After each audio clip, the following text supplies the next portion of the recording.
Hello students, हम पढ़ रहे हैं पीरियोडिक टेबल। पीरियोडिक टेबल में आज हमने पढ़ना है प्रॉपर्टीज ऑफ 4 ब्लॉक्स। पहले मैं आपको दिखाता हूं पीरियोडिक टेबल कैसा होता है। Periodic table is like this.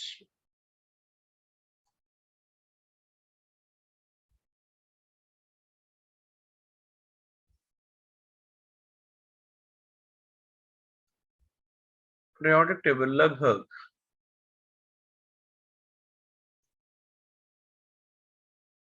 कुछ इस तरह से होता है।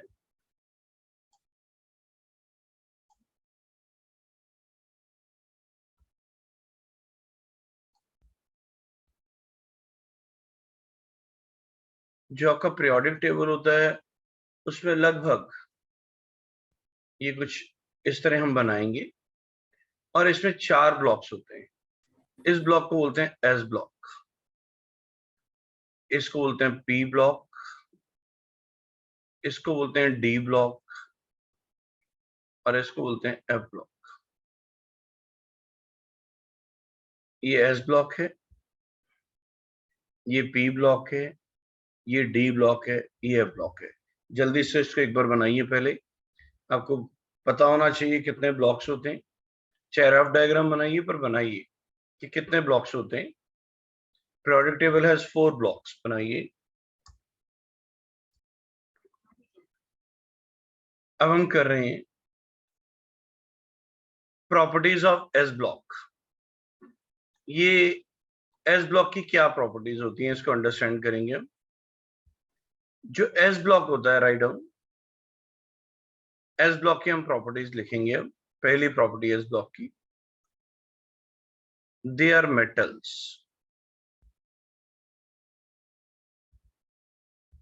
They are metals. Second property, they are very soft. They are very soft. लिखते जाइए साथ साथ में। They are metals. They are soft. Third, they easily react with water. They generally react with water easily. आप example दे सकते हैं। Sodium plus water will give NaOH plus H2। Generally word लिख देना चाहिए। रीजन हो सकता है कोई मेटल ना करता हो तो हम उससे स्ट्रिक्ट नहीं करेंगे। They generally react with water. Fourth one,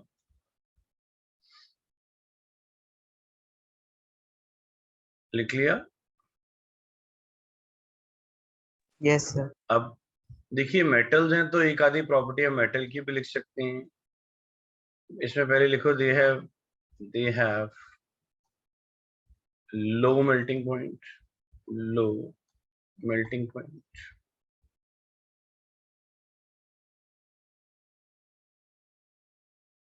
melting and boiling point लिख सकते हैं। They have low melting and boiling point. They are good conductors. They are good conductors. Good conductor. Metal की बहुत ज्यादा प्रॉपर्टीज नहीं लिखनी। उसका रीजन है कि हम एस ब्लॉक की लिख रहे हैं, मेटल्स की नहीं लिख रहे। एक आधी प्रॉपर्टी आपने डाल दी वो चल जाती है। Sixth one, they they easily reacts with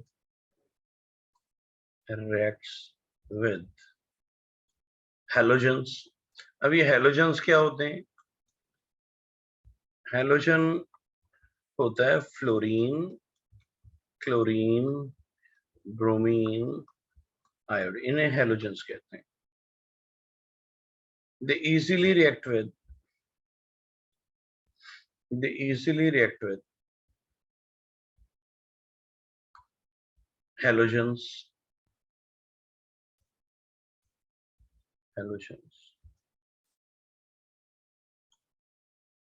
अब आप इसमें डाल सकते हैं sodium plus chlorine will give NaCl। Balance करना है तो आप क्या कर दीजिए, 2 डाल दीजिए। तो ये किसकी प्रॉपर्टीज हो गई? इसमें एग्जाम्पल भी डाल सकते हैं इस ब्लॉक में, या 6 प्रॉपर्टीज लिखनी है तब भी बहुत हो गई। तो ये किसकी प्रॉपर्टीज हैं? एस ब्लॉक की प्रॉपर्टीज हैं। इसे जल्दी से नोट कर लीजिए।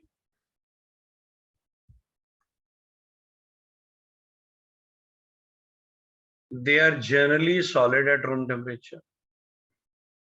दे आर, अगर एक प्रॉपर्टी और ऐड करना चाहे तो लिख लें, they are generally solid at room temperature. Metals है ना, तो मेटल तो जनरली सॉलिड ही होते हैं। मरकरी है जो लिक्विड है, मरकरी इसमें आता नहीं, तो क्या लिख दिया, they are solid at room temperature. तो ये एस ब्लॉक हो गया आपका। आइए अब चलते हैं पी ब्लॉक पे। मैं यहां से छोटा सा पीरियोडिक टेबल बना ही देता हूं आपको फिर से। ये आपका एस ब्लॉक। उसका रीजन होता है कि आपको क्लियर रहे कि हम पढ़ क्या रहे। ये आपका हो गया डी ब्लॉक।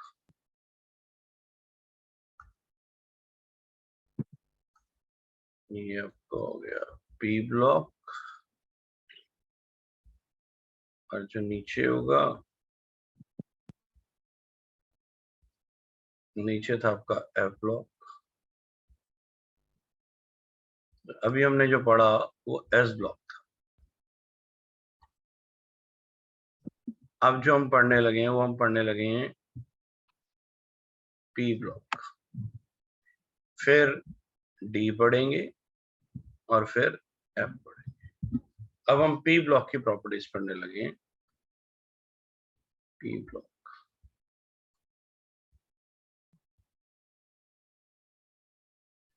आइए जी पहला, पी ब्लॉक के अंदर बेटा सब कुछ ही है। पी ब्लॉक में आपका मेटल्स भी हैं, नॉन मेटल्स भी हैं, मेटलॉइड्स भी हैं। तो लिखिए, दे कंटेन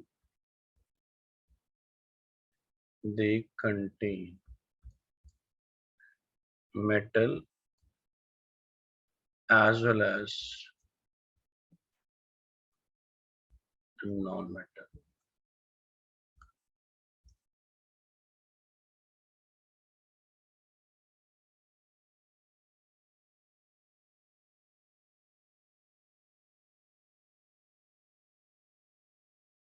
लिख लिया? Yes, sir. आगे लिखेंगे अब। आइए अब सेकेंड प्रॉपर्टी लिखते हैं। सेकेंड प्रॉपर्टीज है, अब इसमें सारे ही मिल जाते हैं।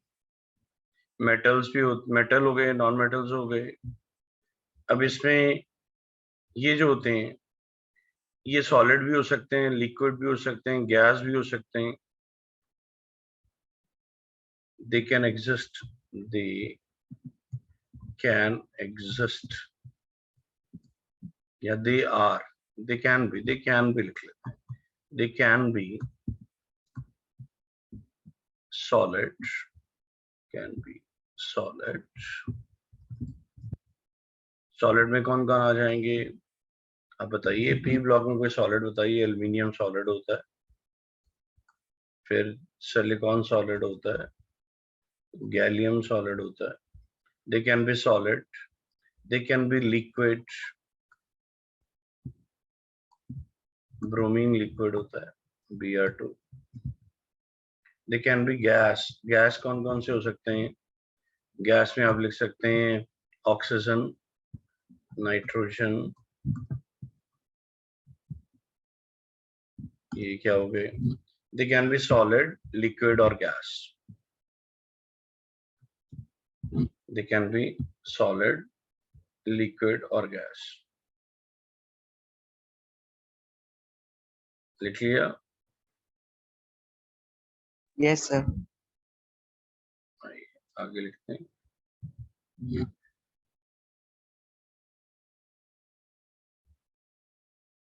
हाँ जी, अब आगे लिख रहे हैं।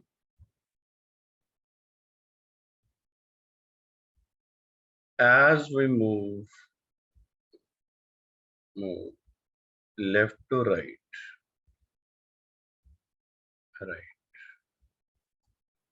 they prefer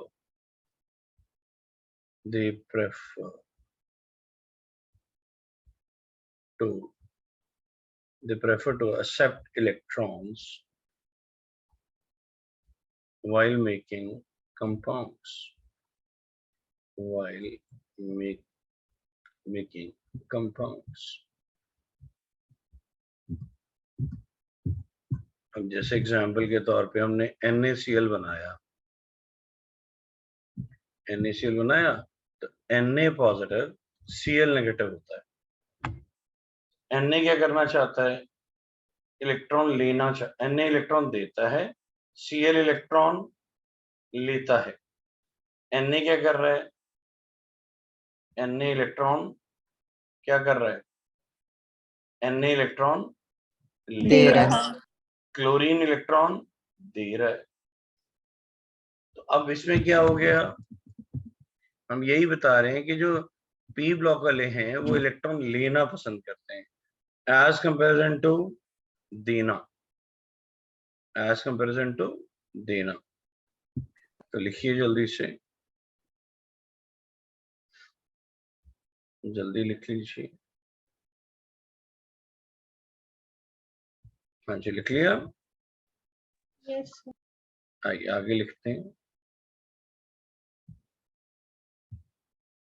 लिखो, मैं इसको हटा देता हूँ, रब कर देता हूँ। मैं रब कर रहा हूँ।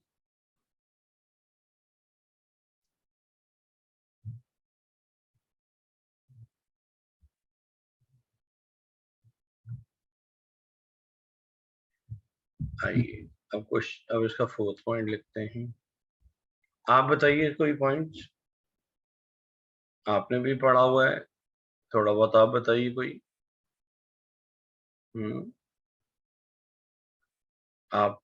आपने भी पीरियोडिक टेबल पढ़ा हुआ है थोड़ा बहुत छोटी क्लासेस में। आपको क्या लगता है पी ब्लॉक की कोई प्रॉपर्टी आप बताइए। So they contain noble gases. Okay, very good. कोई और बताइए। They contain noble gases. और कोई?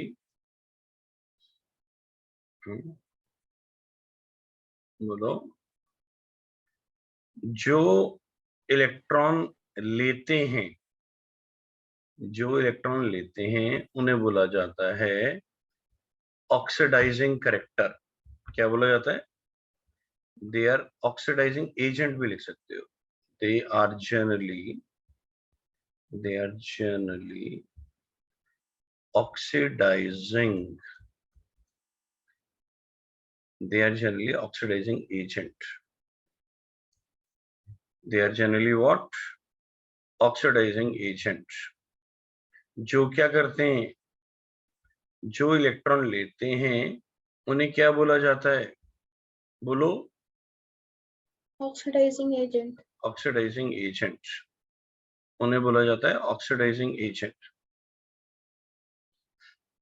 अब देखो, लिख लिया? They generally form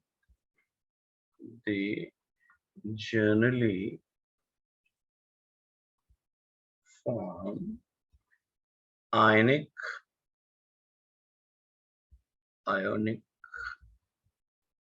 and covalent compounds. Covalent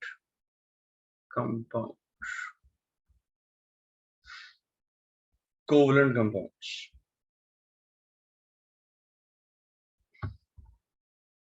last इसकी 6th प्रॉपर्टी लिख सकते हो। They are highly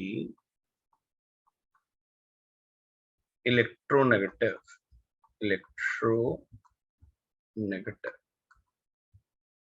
they are highly electronegative. Electronegative का मतलब क्या होता है वैसे बता देता हूं।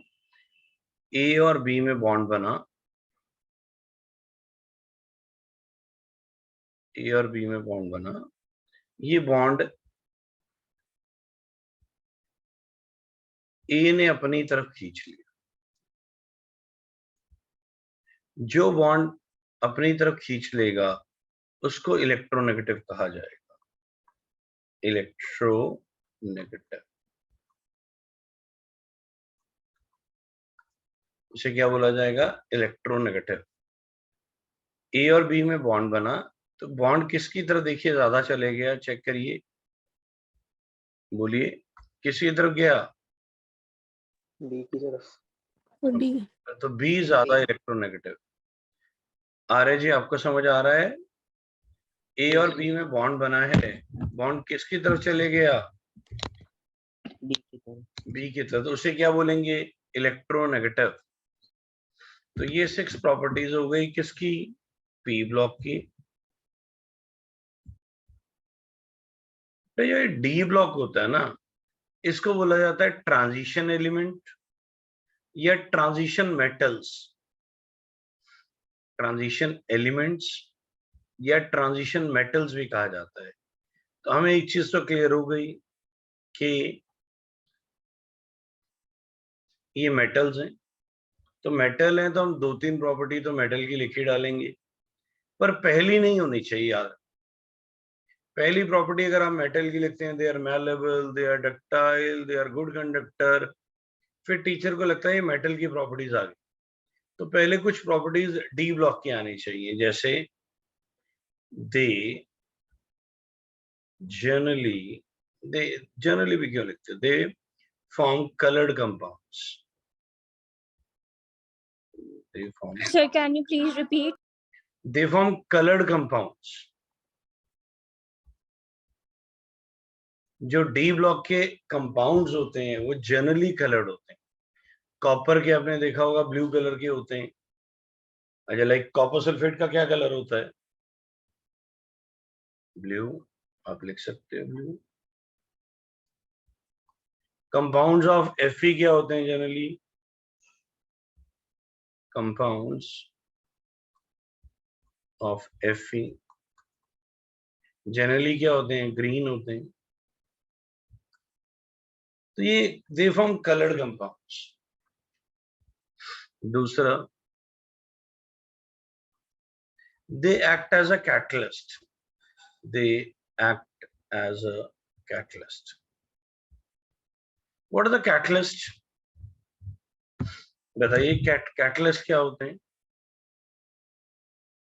सर जो रिएक्शन को फास्ट करवा देते हैं। यस, जो रिएक्शन को फास्ट करा देते हैं वो कैटलिस्ट होते हैं। बहुत बढ़िया।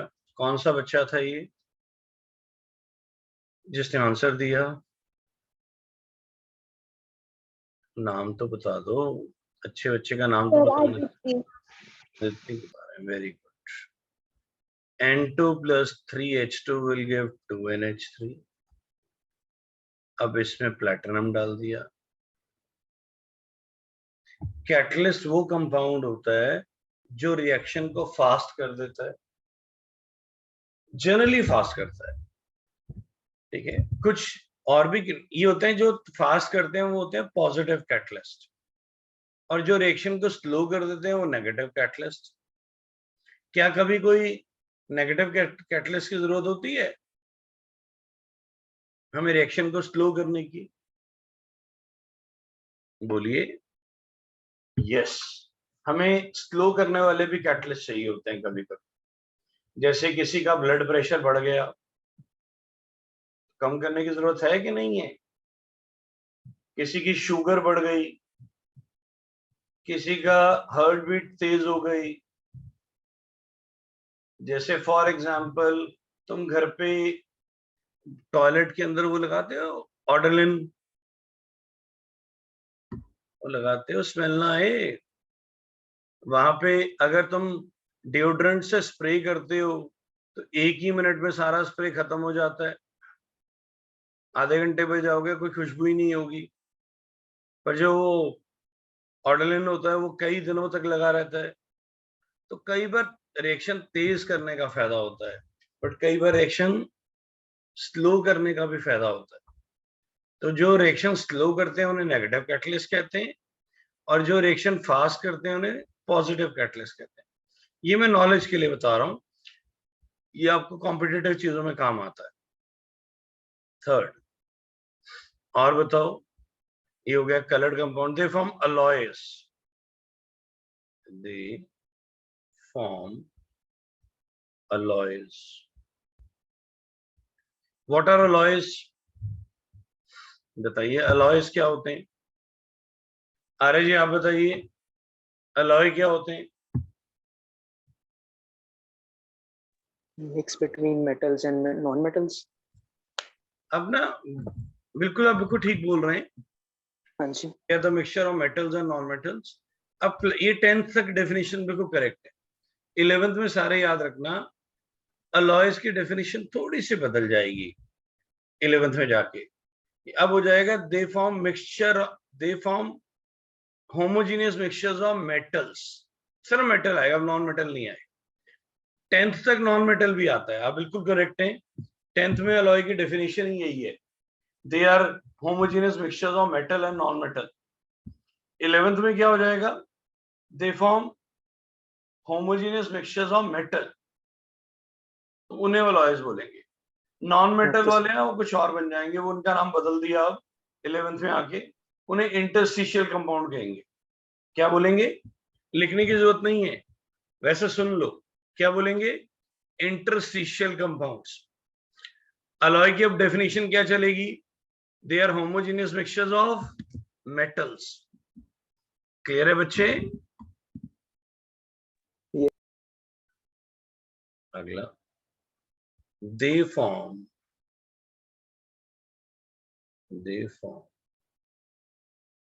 Oxo acids. ये ऑक्सो एसिड्स क्या होते हैं? ऑक्सो एसिड्स होते हैं एसिड्स ऑफ, एसिड जिनमें ऑक्सीजन हो।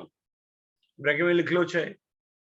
ऑक्सो एसिड मींस, ब्रैकेट में लिख लो, the acid which contain oxygen, acid contain oxygen, इन्हें ऑक्सो एसिड कहा जाता है।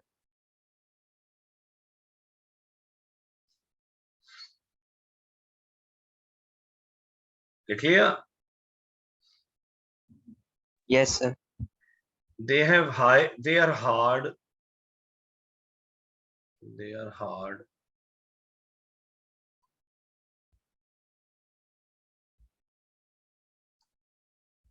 they are hard।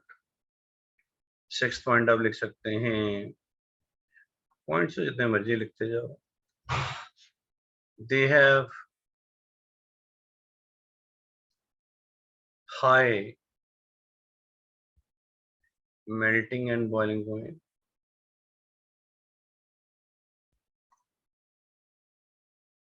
they have high melting and boiling point।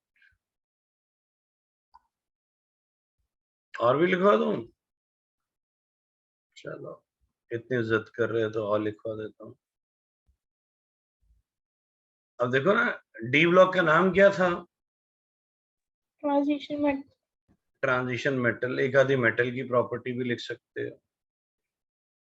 They are good conductor of electricity, they are good conductor of heat and electricity, heat and electricity।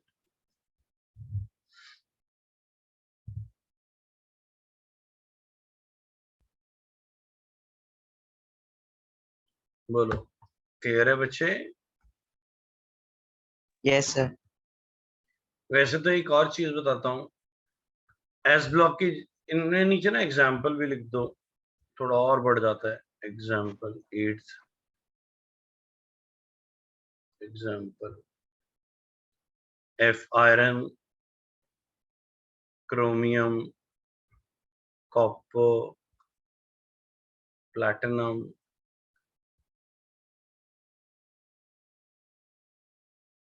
एक element है जो आप कहीं भी लिख सकते हो, बताइए वो एलिमेंट कौन सा है? चाहे एस ब्लॉक में लिखो, चाहे पी ब्लॉक में लिखो, चाहे डी ब्लॉक में लिखो, चाहे ब्लॉक में, बोलो। Etc. ETC, very good. अब आप भी मेरे लेवल पे आ गए आप, है ना। ETC एक एलिमेंट है जो आप कहीं भी लिख सकते हो। अब ऐसे हमने एस ब्लॉक की प्रॉपर्टीज लिखी थी। बताइए एस ब्लॉक में कौन कौन से एलिमेंट्स होते हैं, वहां भी एग्जांपल डाल दो। कौन कौन से एग्जांपल होते हैं एस ब्लॉक के? सोडियम, पोटेशियम, मैग्नीशियम, ये किसके एलिमेंट्स थे? एस ब्लॉक के। ये लिख डालो। ये टीचर को लगता है भैया बच्चे ने 8 प्रॉपर्टी लिखी, 7 प्रॉपर्टीज लिखी। पी ब्लॉक में एलिमेंट्स बताइए कौन कौन से लिख सकते हैं? एग्जाम्पल भी दिया था आपने बीच में, nitrogen is a gas, oxygen is a gas. तो नाइट्रोजन, ऑक्सीजन, सल्फर, ये सारे क्या हो गए? आपके पी ब्लॉक के एलिमेंट्स हो गए। चलें आगे। Yes sir. आइए मैं इसको रब कर देता हूँ। यार अब आ गया एफ ब्लॉक।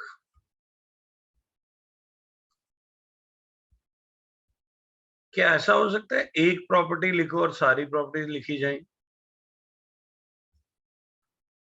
अगर आप एक प्रॉपर्टी लिखें और सारी प्रॉपर्टीज लिखी जाएं, देखो मैं आपको एक चीज दिखाता हूं। एक प्रॉपर्टी लिखनी है और सारी प्रॉपर्टीज लिखी जाएंगी। पहली प्रॉपर्टी लिख दो ना बस, they are, they contain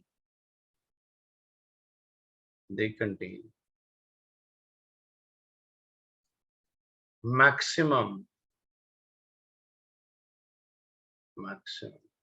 radioactive compounds.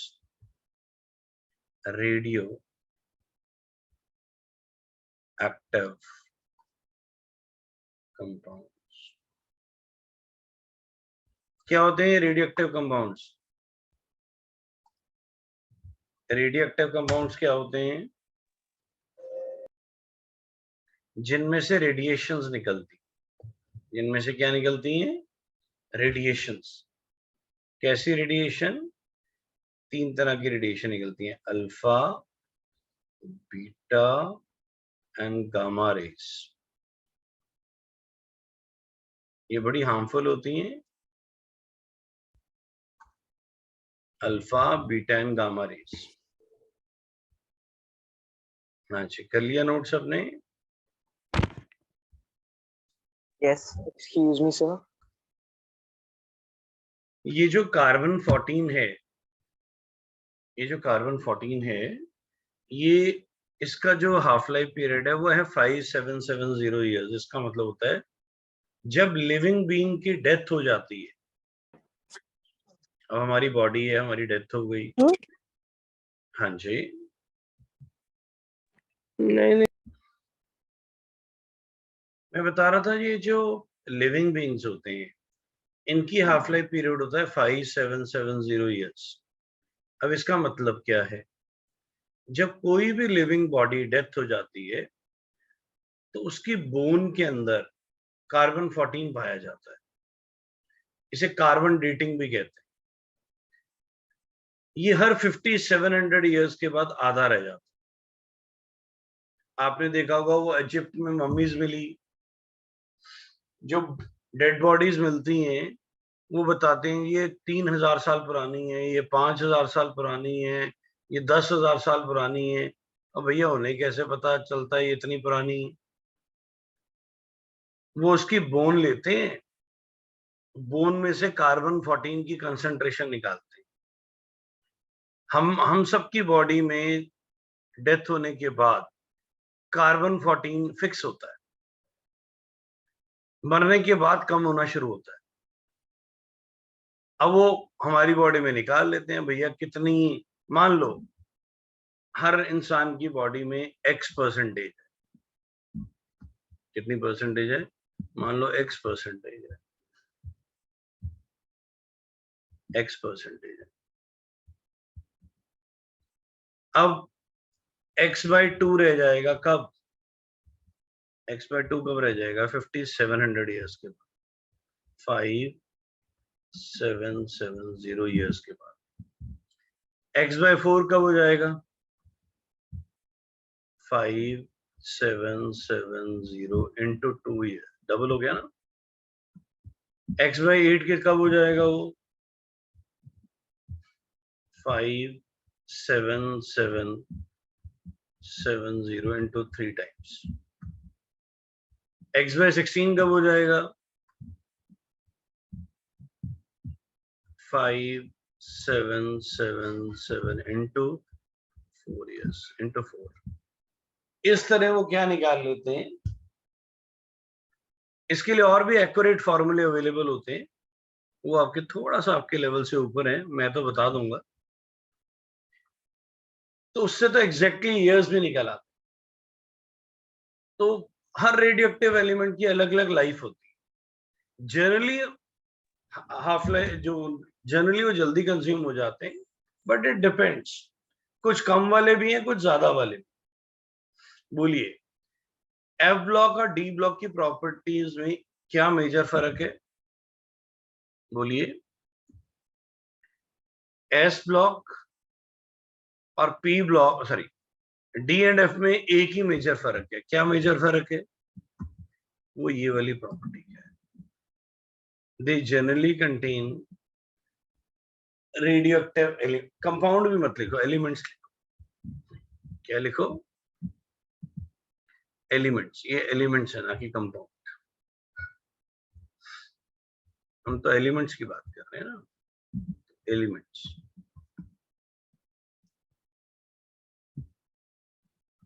बोलो, बात क्लियर हो गई?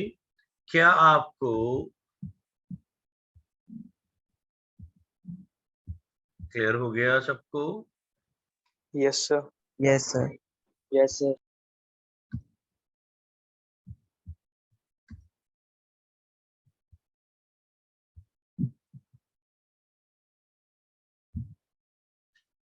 क्लियर हो गया सबको?